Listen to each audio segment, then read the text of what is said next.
Le livre du ciel, tome 15, 18 mai 1923. Le terrible martyre qu'est la privation de Jésus. Certains prêtres sont des bourreaux pour les âmes.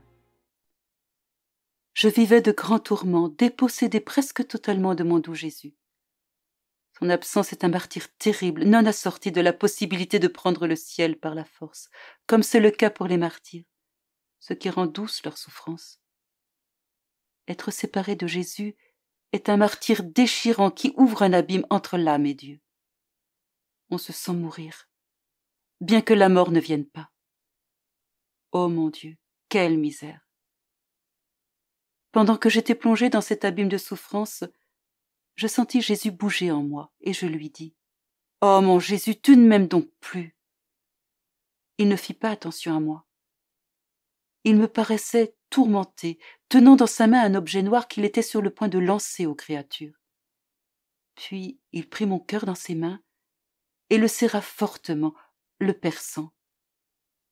J'accueillis cette souffrance comme un soulagement et comme un parfum en comparaison de la souffrance d'être séparé de lui. Oh, comme je craignais qu'il m'enlève cette souffrance et me plonge de nouveau dans l'abîme de souffrance d'être séparé de lui. Ensuite, il me dit « Ma fille, je n'accorde aucune attention aux paroles.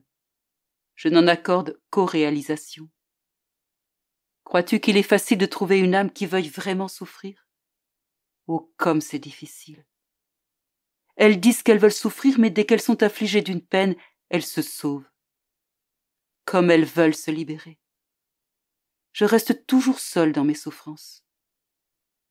Aussi, lorsque je trouve une âme qui ne fuit pas la souffrance et qui veut me tenir compagnie dans mes souffrances, attendant sans cesse que je lui apporte le pain de la souffrance, cela me donne le ravissement de l'amour et me rend d'une générosité extravagante envers elle au point d'étonner le ciel et la terre.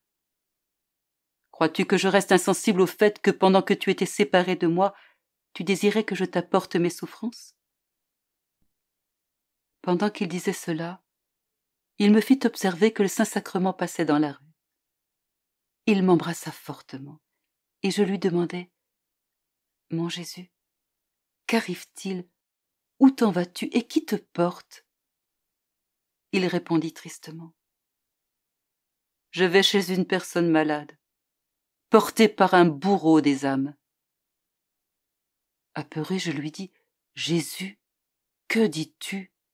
Comment un de tes ministres peut-il être un bourreau des âmes ?» Il répondit « Il y a de nombreux bourreaux des âmes dans mon église. Il y a ceux qui sont attachés à l'argent et qui immolent les âmes par leur mauvais exemple. Au lieu d'aider les âmes à se détacher de tout ce qui est de la terre, ils les rendent encore plus attachées.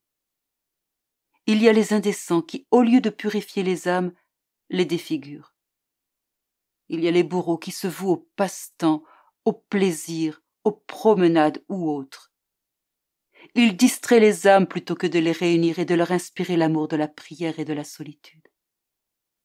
Ce sont là autant de façons d'immoler les âmes. Comme cela me brise le cœur de voir que ceux-là même qui sont supposés les aider à se sanctifier les poussent à la ruine.